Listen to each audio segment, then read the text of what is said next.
They quoted around 400,000 rand, which is almost... This one is gonna be a Mambo special.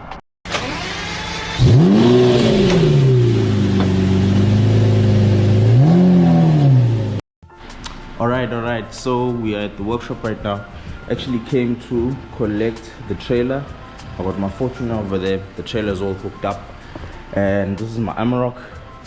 The guys used this yesterday to collect the trailer while I was in Joburg.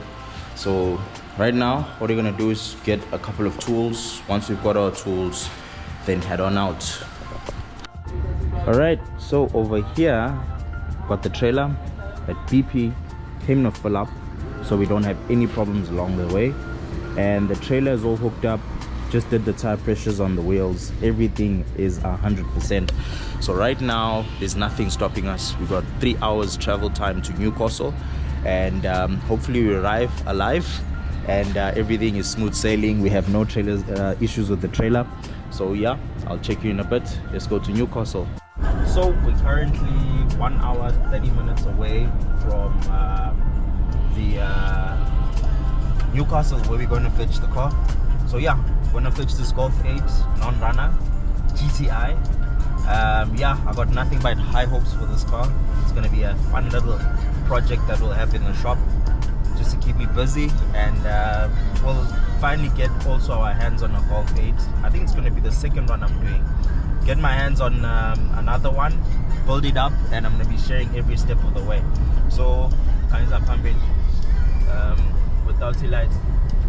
So yeah, we're almost there. The sun's also about to rise, and yeah, I'll update you once we are 1 hour or 30 minutes away sharp. So we are officially in Van Riemen's Pass now. We are exactly 30 minutes away from our destination. I'm not really sure if we're going to Newcastle or Harrismith, because the navigator is showing me Harrismith over here. Nevertheless, we are 30 minutes away. So the sun is... So I'm just excited to see this Golf 8, see the condition that it's in, and actually see how much work it'll also need. So yeah, we'll get on top of it, and you guys are going to be the first ones to see what this baby looks like and what it takes to get it back on the road sharp.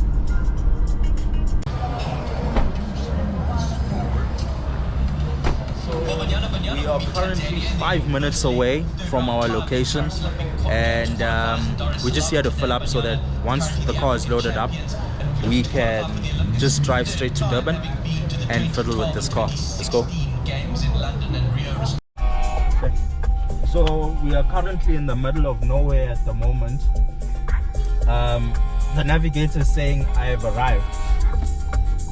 I think these guys do not know how to send a location properly.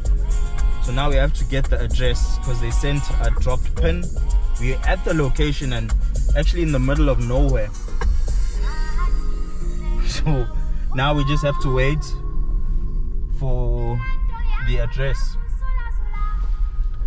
So yeah, let's just wait for the address now. I thought I was 5 minutes away, and I can see that I am in the middle of nowhere right now. So yeah, let's wait for the address. Sure. Yeah, sure. Alright, so somewhere, somehow, the location that we got was incorrect. It sent us to Harrismith. We're supposed to be in Newcastle. I kept saying that we're supposed to go to Newcastle, but I was following the pin that I was sent, and it sent me to Harrismith. So I think that's where the confusion of Harrismith and Newcastle kept coming into play. So the pin was wrong. Now we have the address. So now we're going to the address. We're traveling another 2 hours. Another 2 hours to Newcastle now from Harrismith. Yeah. So these are one of the things you have to deal with when you deal with cars. So nevertheless, we're on our way to Harrismith now. Looks like we'll arrive at 9:30. At the moment it's 7:30, so it's another 2 hour drive. So I'll check again with you guys when we reach Newcastle. Hopefully it doesn't send us to Timbuktu now. Alright, sharp. So we are finally, I think we're in the right place, Newcastle. So we've arrived. My navigator says we're 5 minutes away again. So I know now that we're in the right location. So look at Newcastle. Looks very nice, very clean. It's actually a very small town. So this is a very small town. So yeah, we're on the way to pick this Golf 8 up now. I actually wanted to come and arrive as soon as they open so that I'm not on the road for the whole day, but it looks like I'm gonna be on the road for the whole day, because the way back now is going to be, I think, about another 4 hours. 4 hours, Beuba. Yeah, 4 hours. So yeah, let's go pick this car up and then let's check it out. Sharp.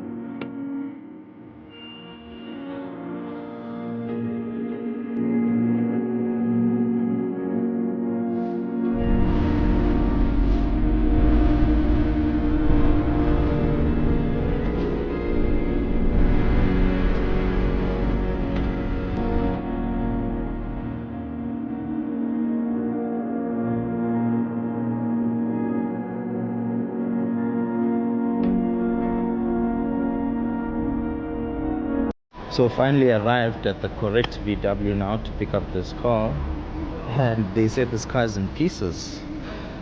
I'm scared now. Let's see.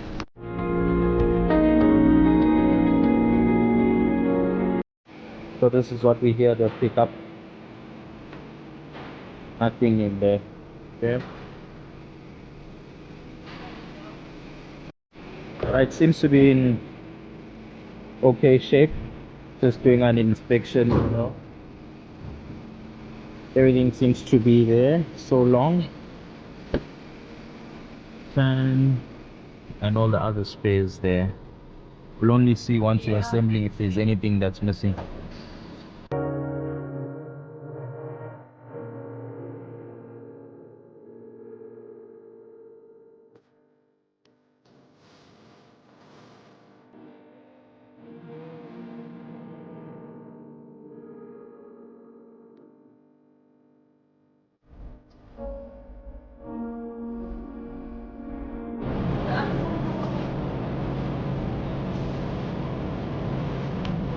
This is the cooked motor. Nothing can be done to save this thing yet. Finished, Baba. The bottom was stripped to check the amount of the damage and extent of the damage. So yeah, finished.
So the car is all loaded up.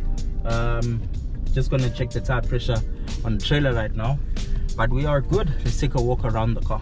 Let's go. All right, headed on over back to Durban now. We had to stop and turn the car around because it was wiggling at 80 kilometers per hour. We're getting the death wobble, so we were getting that one, so we turned it around. Our physics was off, so now I think maybe it's got a correct UDL, a universally distributed load. So let's hope now for the best. Let's hope for a safe trip to Durban. It's going to be a very slow trip to Durban though. It's currently 12:30. I think maybe we might reach there at 5 o'clock or 6 o'clock latest. We'll try and just drive safe and get home and fit this motor. Asambe. So we finally got the mat right. I'm towing very comfortably right now. I can even get to about 100 kilometers per hour with no death wobble, which is good. So let's head on over to Durban. I think I'll just drive and put my cruise control on 100 kilometers per hour until we finally reach there. Take a nice slow and easy drive. So remember, when you're towing, guys, try and make sure that you are wary of the death wobble. If you do get the death wobble, that means that your car is not put in correctly, or it's not it doesn't have a universally distributed load. So you just have to make sure that you load everything correctly and everything's fine. So on this one, it's a little bit tricky because there's no engine in the front. The engine is in the back of the boot, and the gearbox is also in the boot. So it was very difficult for us to try and place it on the exact correct spot. So yeah, let's head on over to Durban and rebuild this motor. Sharp. So this is our first stop to check if everything's still good. Checking all of the harnesses, if they're still on tight, the straps. See, so this is why it's important to stop now and again and check if everything is on tightly. So we have to fix that.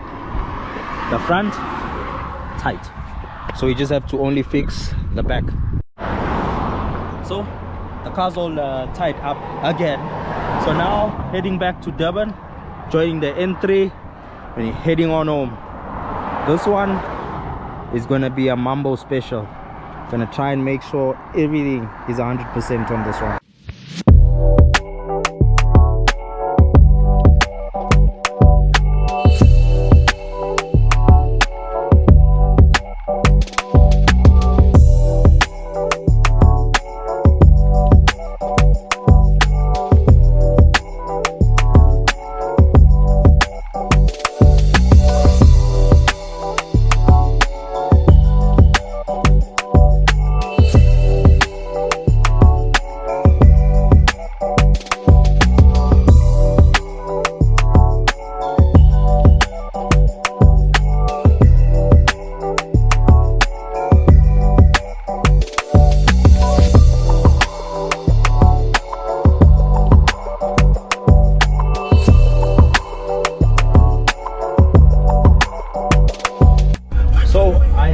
Officially 2 seconds away from my workshop. We have just arrived, had a safe trip. So yeah, I'm pulling in now and we safe, home safe. So what we're gonna do now is get the engine stripped and check it out, see what's wrong, see if the engine is salvageable, or we'll have to change it. All right, sharp. Sure. Hey, get out, Pumalap.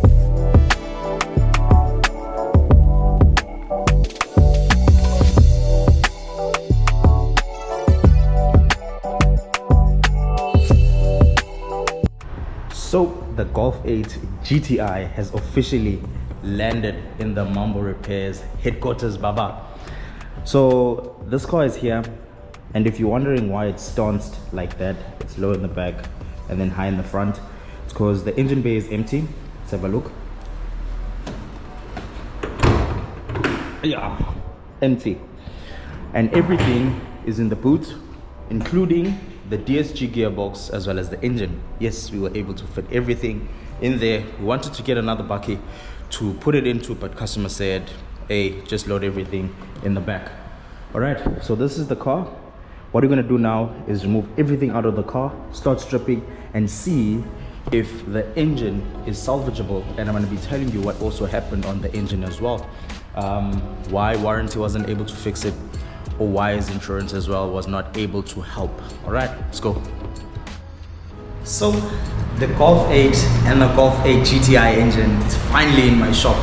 So right now what we're going to do is we're going to be stripping this motor up and see what is wrong. But before we even strip with this motor, let's talk about what happened to this car.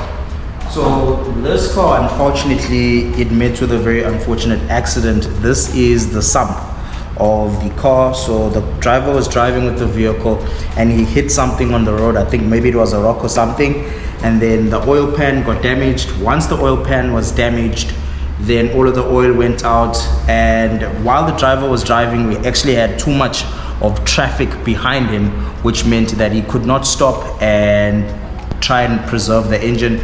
He had to just drive a little bit more further and then stop. So I think that in turn caused all of these metal shavings that is inside of the sump, and actually caused this engine right here to get damaged. So basically what we're going to be busy with today is to see if this engine can actually be salvageable. So we're going to check the crank, check all of the caps, and see if we can repair this. So vehicle warranty will not cover accidents. This will be covered by your insurance, and by the looks of things, it looks like the insurance declined the claim of the repair of this vehicle. That is why I think the vehicle is here, and we will be repairing it and bringing it back to showroom condition. Let's go.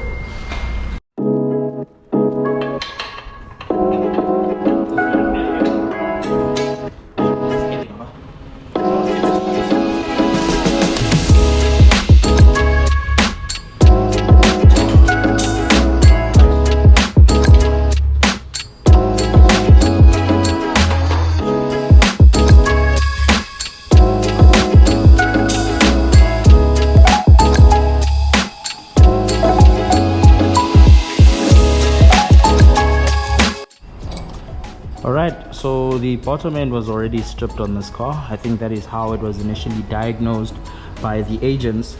But number one is already out, and number one is very rough. The journal on the crank is very bad, and these are actually the bearings that came out of number one.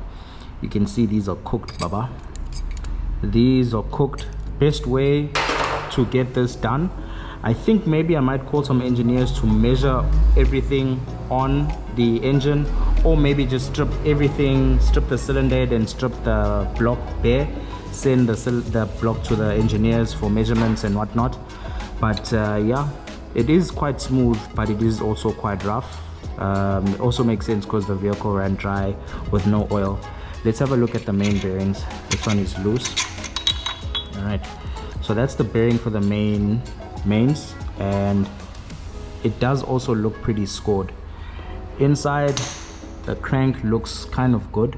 It feels smooth as well. But you know, the main issue on the GTI is that a lot of guys miss, that is always the problem and gives problems, especially the oil pressure faults, is that that thing down there, which is called your balance shaft, and another one on that other side, which is also called your balance shaft. Now the bearings on these always get finished up, and then that will always cause your engine light on these the oil pressure light on these vehicles. So I'm not going to risk it with this engine. I'm going to strip down everything, and we're going to send these for measurements by the engineers. If the engineers give us a green light, we will repair and put back everything that needs to be put back on this car. Otherwise, maybe even replace this engine. We will see which is the cheaper alternative, but I want to come out much more affordable than the agents, because I think the agents quoted around 400,000 to get this.